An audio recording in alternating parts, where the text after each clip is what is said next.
సంగారెడ్డి జిల్లా జహీరాబాద్ పట్టణంలోని N convention హాల్లో తెలంగాణ రాష్ట్ర సెట్విన్ కార్పొరేషన్ చైర్మన్ గిరిధారెడ్డి సన్మాన సభ ఘనంగా జరిగింది. సభకు ఆరోగ్య శాఖ మంత్రి Damodar Rajanarasimha, MP Suresh Shetkar, Narayankhed MLA Sanjeev Reddy, industries chairman Nirmala Jaggareddy, parliament నేత ఉజ్వల్ రెడ్డి, మాజీ మంత్రి చంద్రశేఖర్, మాజీ ఇండస్ట్రీస్ చైర్మన్ తన్వీర్లు హాజరయ్యారు. మంత్రి దామోదర్ మాట్లాడుతూ జహీరాబాద్ నిమ్స్ భూ నిర్వాసితులకు ఉద్యోగ అవకాశాలు కల్పించడం బాధ్యతగా తీసుకుందామన్నారు. నిమ్స్తో జహీరాబాద్ రూపురేఖలు మారనున్నాయన్నారు. జహీరాబాద్ డివిజన్లో నర్సింగ్ కళాశాల ఏర్పాటు కృషి చేస్తామని స్పష్టం చేశారు. సెట్విన్ ఆధ్వర్యంలో జహీరాబాద్ ప్రాంతంలో నైపుణ్య శిక్షణా కేంద్రం ఏర్పాటుకు చర్యలు తీసుకుంటామన్నారు. 2 లక్షల రుణమాఫీపై ప్రతిపక్షాలు అనవసర రాద్ధాంతం చేస్తున్నాయన్నారు.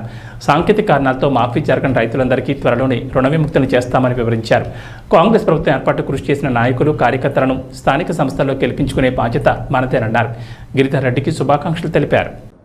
అందరూ ఏమనుకుంటామంటే పదవి వచ్చింది సంబరపడదాము, ఆనందిద్దాము అంటాం. కాదు, పదవి అనేది బాధ్యత, క్రమశిక్షణ, కర్తవ్యం.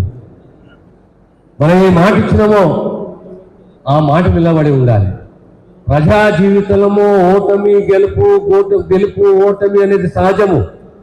కానీ ప్రజలతో మమేకమై ప్రజలకే మాటలు ఇచ్చినామో ఆ మాట నిలబెట్టుకునే దిశగా మన ప్రయత్నం ఉండాలి. రాజకీయ జీవితంలో మనము మన జిల్లా, మన ప్రాంతము, మన ప్రజలకు మనం ఏం అందించాలనే మన ఆలోచన మనకు ఉండాలి. ప్రధానంగా ఎప్పుడైనా జైరాబాద్ ప్రాంతం అనేది కాంగ్రెస్ కంచుకోట. ఈరోజు కొత్త కాదు.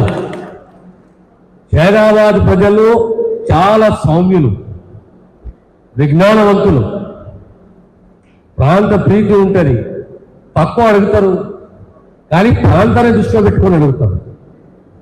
ఈనాడు మీకు అన్నిట్ల గొప్ప వరం ఏంటి అంటే నిమ్స్ యొక్క అంచనా చాలా మటుకు మనం వేయలేకపోతున్నాం. సుమారు 12,000 ఎకరాలు, 2,50,000 కోట్ల రూపాయల వ్యాపారాలు, పెట్టుబడులు. నేను గతంలో ఒక మాట చెప్పాను. ఇక్కడ ఈ ప్రాంతమే కాదు, మా ప్రాంతంలో, మా జిల్లాలలో యువకులకు నైపుణ్యాన్ని అందించాలి. నైపుణ్యవంతులు కావాలి. స్కిల్ డెవలప్మెంట్ అవసరం. స్కిల్ డెవలప్మెంట్ అయితే రెండవది, నిమ్స్ అనేది ఈరోజు ప్రతి గ్రామంలో, కొన్ని గ్రామాలలో భూములు పోయినాయి. నష్టపరిహారం చెల్లించిన కానీ ఇంకొక 1000 ఎకరాలకు నష్టపరిహారం చెల్లించాలి. మిగతా దాని భూసేకరణ అనేది సాఫీగా జరగాలి. దానికి తోడు ఏ గ్రామాలైతే భూములు పోయినాయో ఆ గ్రామంలో యువతకు ఖచ్చితంగా ప్రాధాన్యత ఇవ్వాలి, నైపుణ్యాలు అందించాలి. ఆ ఫ్యాక్టరీలో వారికి ఉద్యోగం వచ్చే రకంగా మనమందరం కృషి చేయాలి. ఇది మన కనీస బాధ్యత, మన నైతిక బాధ్యత. వాళ్ళ భూములు పోగొట్టుకున్నారు. రేపు వాళ్ళ పిల్లల భవిష్యత్తు, ఆ కుటుంబ భవిష్యత్తు, వాళ్ళని కాపాడుకోవాలి. రాను రాను ప్రపంచీకరణలో చాలా మార్పు వస్తున్నాయి. అందరూ ఏమనుకుంటామంటే ఒక డిగ్రీ పాస్ అయిపోయినా, విద్యావంతులు అయిపోయినా ఉద్యోగం కావాలనుకుంటాం. కాదు, ఉద్యోగంతో సహా నైపుణ్యం కావాలి. స్కిల్ డెవలప్మెంట్ అనేది చాలా చాలా అవసరం. ఈరోజు మొన్న ఎన్నికలలో కాంగ్రెస్ పార్టీ మాట ఇచ్చింది, రాహుల్ గాంధీ గారు మాట ఇచ్చారు, మా ప్రియతమ నాయకుడు రేవంత్ రెడ్డి గారు మాట ఇచ్చారు. ప్రధానంగా చెప్పారు 15 ఆగస్టు 15 వరకు మేము 2 లక్షల రూపాయల రుణమాఫీ చేస్తామని చెప్పేసి. రుణమాఫీ చేసినాము. కొన్ని గ్రామాలలో కొన్ని ఇబ్బందులు ఉన్నాయి.